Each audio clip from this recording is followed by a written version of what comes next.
Totti, que cuente un poco, dado que el movimiento que él preside coorganiza este evento, que cuente un poco, así como dijimos, de qué se trata el Instituto Manuel Munier, qué propone el MR 2012, y después entramos a dialogar directamente con la doctora Carlos. Qué lindo que estás, Totti. Bueno, muchas gracias, Javier. La verdad que es un placer estar en este lugar. También esta oportunidad de contarle qué es el Movimiento Humanista de Resistencia y Construcción 2012. Y para decirle que es, más que nada, yo lo que les voy a decir cómo fue la historia, esta historia muy reciente, de casi un año de construcción que estamos haciendo, para que se entienda mejor. Casi todos los movimientos sociales, y nosotros somos parte de un movimiento social que no niega la política, pero que no tiene la lógica de construcción partidaria, es no partidario, pueden estar todos aquellas personas que desde un piso de valores y principios podemos converger en propuestas que son que unen. Entonces la idea de cómo surgió me parece que pinta de lo que queremos hacer. Este movimiento surge inmediatamente después de las elecciones del 23 de octubre. El 24 de octubre, en realidad, Lilita Carrió nos hace una convocatoria a armar un movimiento social, visto que desde la institucionalidad la ciudadanía había dado un categórico triunfo a quienes estaban en el gobierno. Y lo había hecho priorizando las cuestiones más que nada económicas. El gobierno le garantizaba un consumismo y entonces se había priorizado eso por encima de los valores y principios que nuestra propuesta pregonaba. Por lo tanto, la caracterización correcta fue que quedábamos por fuera de esa institucionalidad. El 1,8% no puede arrogarse la representación de nada. Es más, queda a la defensiva cuando dice eso, cuando el otro que te dice nosotros sacamos el 54% de los votos o más. Entonces la propuesta de la construcción de un movimiento social en ese momento sonó como parte de una locura de Carrió, otra más de las tantas que había dicho. Dijo dos cuestiones que sonaron fuertes. Uno, que estábamos en presencia, que ese triunfo categórico que le había dado al kirchnerismo nos hacía ver de que estábamos en presencia de un gobierno con sesgos autoritarios que iba a concluir en el fascismo. 24 de octubre. El segundo aspecto que dijo, que como esa era la perspectiva de este gobierno, había que empezar a oponerse con un polo de resistencia. ¿De resistencia a qué? Al paradigma dominante de que no había otra salida que aguantar a este gobierno, porque la ciudadanía había votado masivamente a esta forma de hacer política. Sin embargo, la propuesta tenía que ver con algo que me parece a mí recorre todos los movimientos sociales, que es cuando la institucionalidad no le da salida, buscan por otros lados, y eso fue la intuición de Carrió.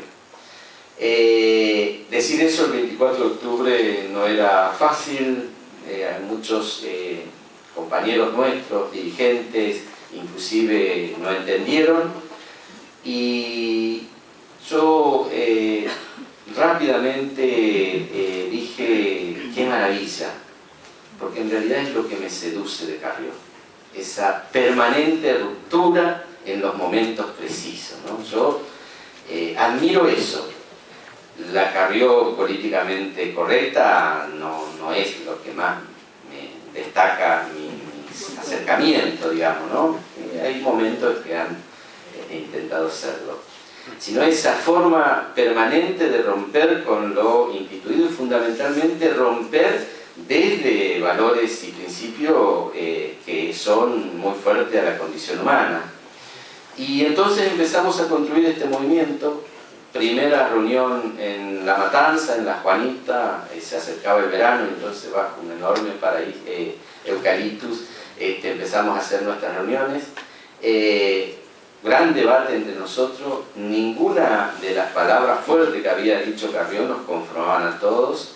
Muchos no queríamos ni siquiera nombrar al kirchnerismo porque había cierto miedo, y mucho menos régimen y resistencia. Sin embargo, el movimiento se fue constituyendo, y el 20 de diciembre, fecha emblemática si lo hay, se constituyó en La Matanza y se llamó a formar este movimiento. Con Cordero.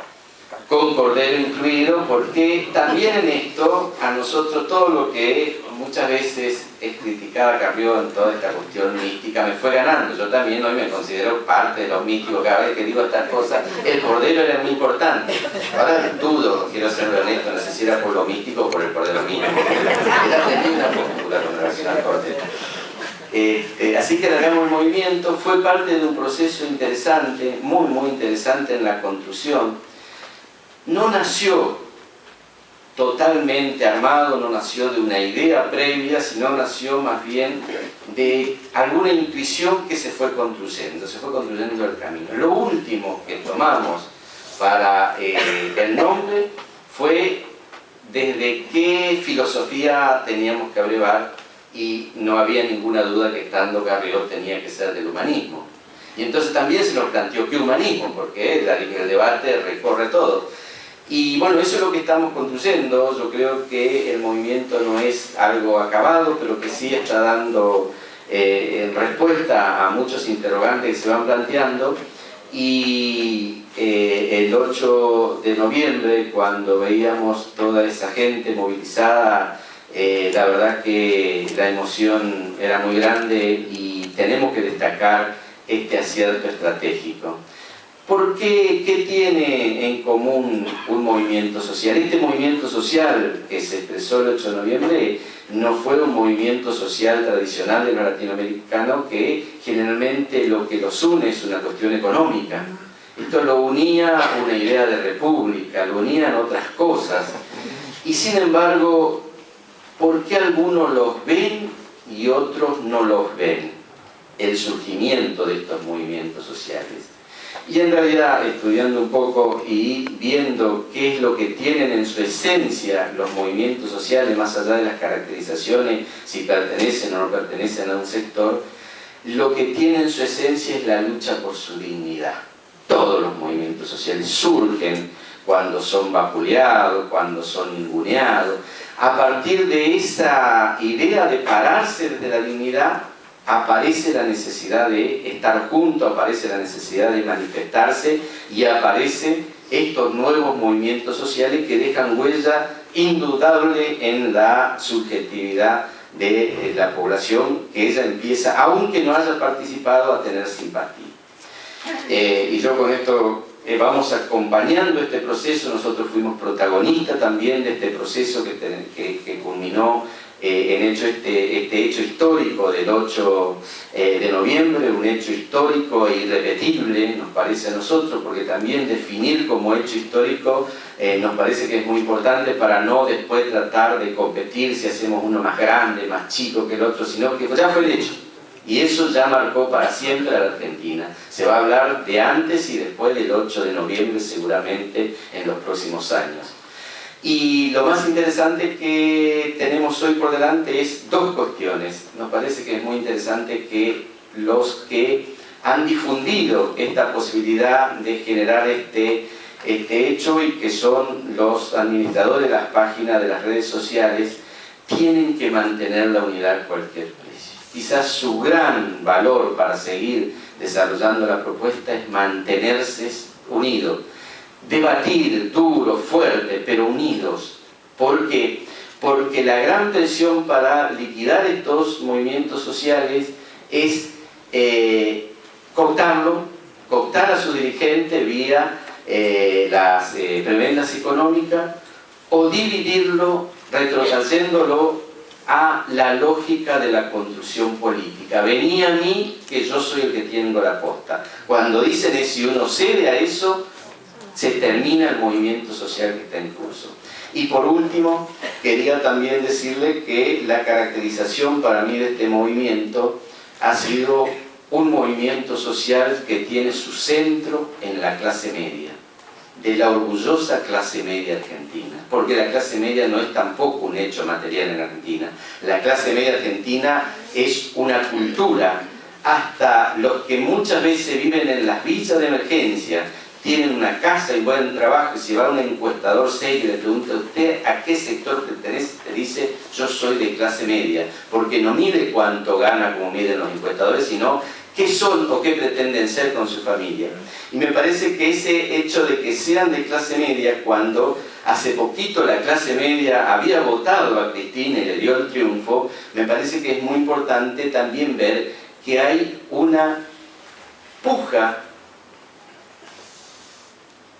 hacia el interior de la clase media para ver qué es lo que va a predominar, si es la clase media consumista, oportunista, esa que vota o decide de acuerdo a la conveniencia, o la clase media romántica, la clase media que quiere mejorar la calidad de vida de la gente, la clase media que nos legaron nuestros antepasados, que nos legaron nuestros mayores, que era la clase media de la Argentina de mi hijo el doctor.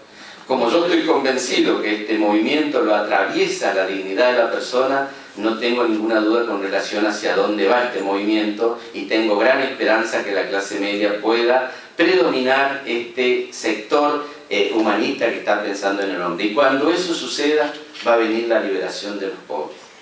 No le pidamos, hay una corriente de simpatía de los sectores pobres en La Matanza, en Quilmes, en distintos lugares del conurbano y en el interior del país, que se ha expresado de una manera de corriente de simpatía, que no puede ir a una movilización porque si no le quitan el plan social. Y me parece muy importante que tampoco se estigmatice. Yo me acuerdo cuando éramos estigmatizados los piqueteros, pero hoy también son estigmatizados los caceroleros, que son otra cosa.